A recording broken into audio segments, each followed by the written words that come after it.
Hello people, my name is Warwick Western Wright, your daily philosopher and communist and political activist and whatever you want to call me, loads of other bad things, other bad names.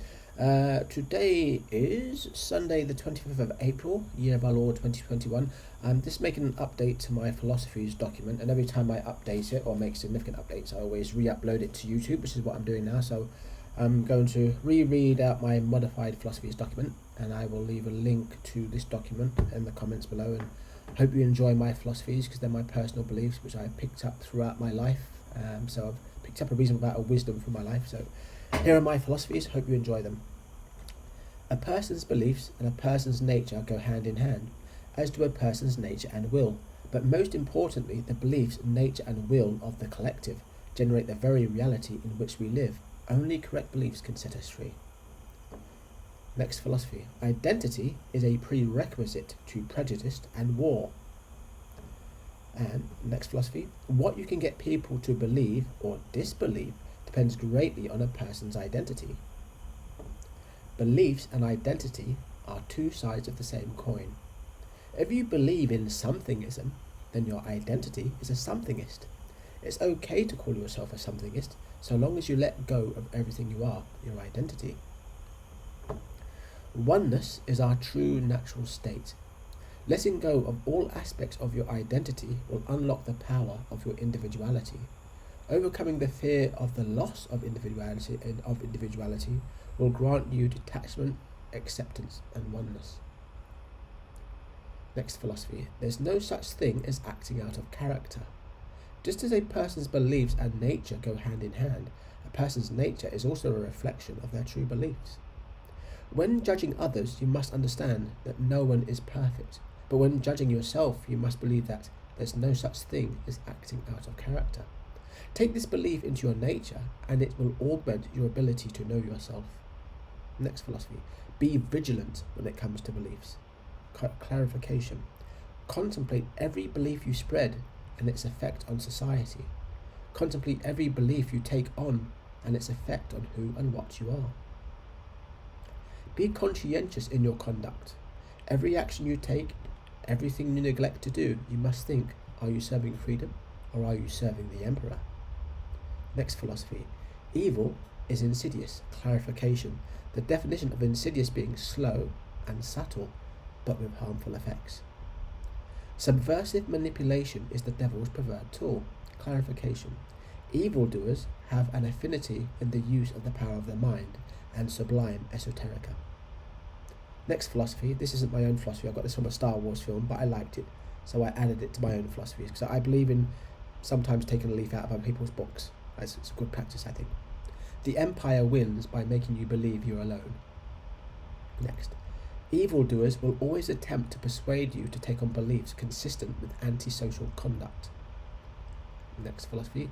Beware of hatred or fear, lest you insidiously turn into what you fear or hate. The vast majority of corrupt power comes from the negligence of the populace. Invoking or giving in to fear never leads to a good place. Fear management before anger management. Dependence is a prerequisite to control. Increasing levels of dependency without a very good reason is usually insidious. Acceptance is a prerequisite to inner peace. I added that philosophy on the 17th of August 2020 when I had quite a nice spiritual awakening. I might make a video about that later on. Here's another philosophy. There's a fine line between cynicism and paranoia. This is one of my favourite ones. Very simple and to the point. You can't humiliate a humble person. Next. While there is merit in resisting temptation, it is better to develop a nature where you are not tempted. I like this philosophy. This is a philosophy that I did from someone else's book. The land does not belong to us. We belong to the land. This is an American Indian philosophy. Next philosophy. Competing with others is a waste of life. Instead, compete only with the person you were yesterday. Truth is truth, no matter whose mouth it comes from. The best investment one can make is to invest in oneself. John Coke, my late uncle, taught me that, and it's a value that I've kept with me for my life, so that's a nice one. Next two philosophies are related. Start as you mean to continue. because you'll most likely continue as you start. And the next philosophy is related to the previous philosophy. Your approach to life should be governed by what you want out of life. The need to know the past is a lie. Closure is not a need, it's a want. Don't be malleable. Nice, simple philosophy. Don't let people manipulate you. Don't be malleable. Next philosophy. Be ashamed to die until you have scored some victory for humanity. Neil deGrasse Tyson, one of my favourite scientists I like to watch on YouTube sometimes. Understanding the complexities increases the appreciation of simplicities. I like that because that's a philosophy about philosophy, right? So it's like a meta-philosophy. It is far more beneficial to explore the power of beliefs than it is to explore the power of the mind. The mind is indeed powerful, but beliefs are indomitable. Clarification. Keep your beliefs consistent with social conduct, your faith strong, and your mind will align itself with your faith. With correct, consistent beliefs and strong faith, your mind will become your ally. The folly of incorrect beliefs will be augmented on all levels through the vigilance of the wicked. There's a big difference between believing and knowing. Advice. The relationship between your beliefs and your nature is not a belief, it is knowledge. The most important difference between humans and animals is that we can change our nature by changing our beliefs. Animals can't do that. Leave the past where it belongs. Clarification. You will know when this belief is absorbed into your nature because you will remember bad things with emotional detachment and good things with fondness and acceptance. Those who know not themselves are very malleable. Clarification / warning. If the definition of sentient is self-aware, then those easy to manipulate are just very intelligent animals that normally serve the emperor. My next philosophy is all about these next philosophies are all about parenting. They're very good philosophies of parenting, come from my own experience, not of being a parent because I've never had children, but my experience of being a child, right? A good parent loves their children before they are even conceived. Let this love motivate you to be all you can be and attract you to the best spouse according to your best discernment. You can't kid kids. Clarification. Hiding your bad habits from your children will not save them from your nature. If you want your children to be good, then you must be good. Know the difference between fear and respect. Know the difference between control and discipline. Sobriety expedites the path to knowing yourself. Best parents know themselves well. Get them while they're young, because if you don't, they will. Neglect is a form of abuse. Bridget Costello, one of my old friends that introduced me to communism, said that. I remember that saying, very true saying. Don't spoil your children. Clarification. Sometimes parents concentrate so much on giving their children what they didn't have that they forget to give them what they did have. Spoiling your children makes them dependent, and dependence is a prerequisite to control. When you spoil your children, you set them up to fail in life. Value greatly, that's the end of my parenting philosophies. Value greatly mutual symbiont relationships. Clarification. While we are all sentient beings, it is far wiser to be we-aware than just self-aware. We're all connected. You can't build an empire by making exceptions, but you must have a convincing illusion of exceptions. Clarification / warning. There is a big difference between the perceived level of freedom and the real level of freedom. The less the real level of freedom, the less convincing the illusion becomes. When the balance between the real and the perceived becomes untenable, it becomes time for a new empire with new identities and questionable beliefs. The enemy has two identities, but a true friend only has one. Clarification. Inconsistencies in a system of beliefs is the mother of hypocrisy, but hypocrisy can also be a sign of an evildoer that lies about their true beliefs. With discernment, you will know the difference. Here are the 3 secrets to discernment. 1. Lose all aspects of your identity. 2. Take on consistent beliefs with as much faith as you can muster, beliefs consistent with social conduct. 3. Know yourself. Follow these 3 rules and your discernment will be very, very clear. Don't waste your time preaching to the choir, the good choir and the bad choir. Being treated badly is no excuse for being a bad person, nor is being treated without value an excuse for not valuing yourself. 3 beliefs that will free you from underestimating evil people. First rule: any mischief possible evildoers will be guilty of. A master of evil is still a master. And 3, the secret to their true power is to keep their true power a secret. Next philosophy: don't play the devil at his own game.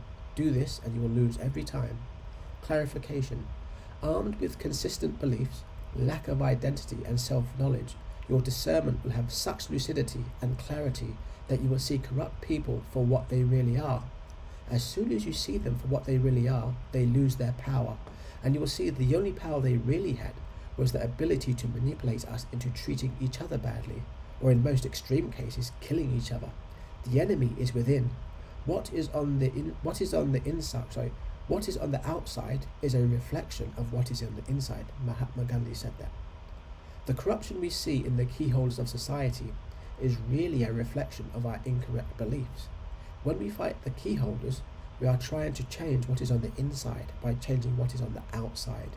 This doesn't work and is the equivalent of playing the devil at his own game. So I'll repeat that Mahatma Gandhi saying, what is on the outside is a reflection of what is on the inside. Mahatma Gandhi. That part of the philosophy is quite good if you think about it.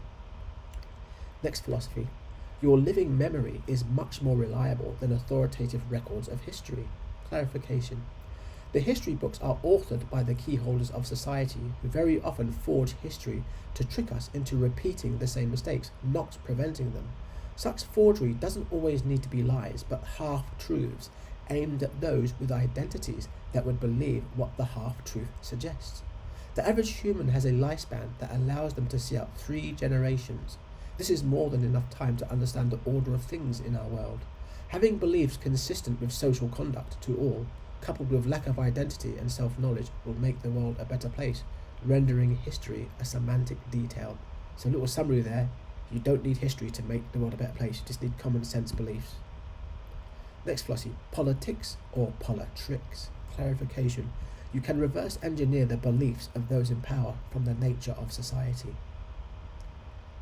Incorrect beliefs are like a disease that spreads contextually throughout society, but the source is mostly the incorrect beliefs themselves.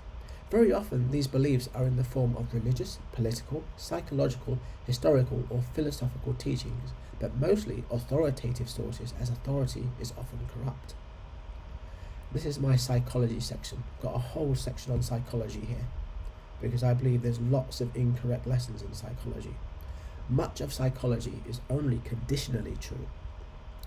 A very big part of psychology is built on the nature-nurture debate. Believe this and you will either never change or blame your past for your problems. Believe that your beliefs and nature go hand in hand, and it is you that will decide what type of person you want to be, not your nature or your nurture. Psychology teaches us that the mind doesn't understand negatives. Instead of believing this, believe the following philosophy: if this is true, that is not necessarily false. Bruce Lee. Yep, you wouldn't believe it. Bruce Lee, the famous martial artist, said that. If this is true, that is not necessarily false. Psychology teaches us that addiction is a disease. Instead of believing this, believe it is not a disease, it's a choice. The psychological definition of trauma in part, it is that it is something from which you never recover. Believe you are traumatized and you will never recover. Psychology teaches us that identity dysphoria is a problem. Let go of everything you are, your identity, and the problem will go away. Psychology teaches us that we are all pattern seekers. Advice: be careful not to observe bad patterns. The psychology of counseling teaches us to find the source of the bad patterns in our lives. You don't need to know the source, you only need to change your beliefs to break those patterns. Freudian principles. If you can't figure this one out, then you really are a bit slow. We need identity like a hole in the head. From a certain point of view, it is a hole in the head. So that's the end of my psychology section of my philosophies document. Next, contrast complements enlightenment. Clarification: a person who has known only bad relationships will have no concept of what a bad relationship is until that person experiences a good relationship. And the related philosophy is be the contrast. Clarification: if at your core you know yourself to be a good person, then you must understand why you are worthy of love. And if someone treats you the way you would never treat someone else, then you must understand that you are being treated badly. Additionally, when you are around weak people, be careful not to project any negativity onto them. Next, treasure your time alone. Clarification. Use this time to know yourself by reflecting on the motives behind your actions and inactions. Use this time to improve yourself, and most of all, use this time to learn to love yourself. First and foremost, love yourself. Clarification. You will know when you have achieved this because you will experience the most beautiful and complete love of all, the ability to love without fear. The answer to the riddle of free will is in the opening and closing statement of this document. Fight your demons. Clarification. If one of your beliefs has not affected your character, then you didn't really believe it, or one of your other beliefs contradicted it. Warning. It is possible to be unaware of your beliefs if they have been taught or enforced contextually. Uncloak the beliefs that you are unaware of. Advice. Meditate and reflect on the emotional motives behind your actions and inactions. I like this philosophy. Unlearn all that you have learned, for we have all been conditioned. With perseverance, your faith will eventually overpower your conditioning, and you will awaken. Warning, at this time you may be made to face the demon of fear. This demon can be defeated not so much by faith, but by acceptance. Next, there's a big difference between intelligence and wisdom. Intelligence is what one knows, one's ability to accumulate more knowledge, one's ability to understand what one knows, and the ability to implement solutions against one's understanding. Wisdom is the implementation of social beliefs and conduct. Instead of hiding your mistakes in shame, make them known for the benefit of the next generation. When the student becomes the master, wu wei, action or inaction without intent or emotional motive. Fools, cheats, and those who are not masters represent the wooden floor on which the master practices. Only through ignorance of this knowledge can the master's trial be validated, and only upon passing the trials can a person understand this riddle. Beliefs affects perception of reality. I'll repeat that again. Beliefs affect perception of reality. Clarification. Fail to explore the power of beliefs, and you will have a narrow dogmatic perception of reality. Explore the full power of beliefs, and you will see reality for what it really is. You will even have insight into the reality of others and the ability to see the world through their eyes and beliefs. Next philosophy. Repeat, and repeat again until the moves are a part of you. Morihei Ueshiba, Aikido Grandmaster. Clarification. This applies not just to martial arts techniques, but beliefs also. So practice your beliefs over and over again. Having correct beliefs won't always change your character immediately, so sometimes you'll have to repeat the beliefs over and over again, but eventually your beliefs will dominate whatever conditioning you've gone through. For reinforcement, I will close with the same statement as the opening statement. A person's beliefs and a person's nature go hand in hand, as do a person's nature and will. But most importantly, the beliefs, nature and will of the collective generate the very reality in which we live. Only correct beliefs can set us free. With that, I will say thank you for listening. I will leave a link to the document in this post for your contemplation. Have a nice day, goodbye, and God bless.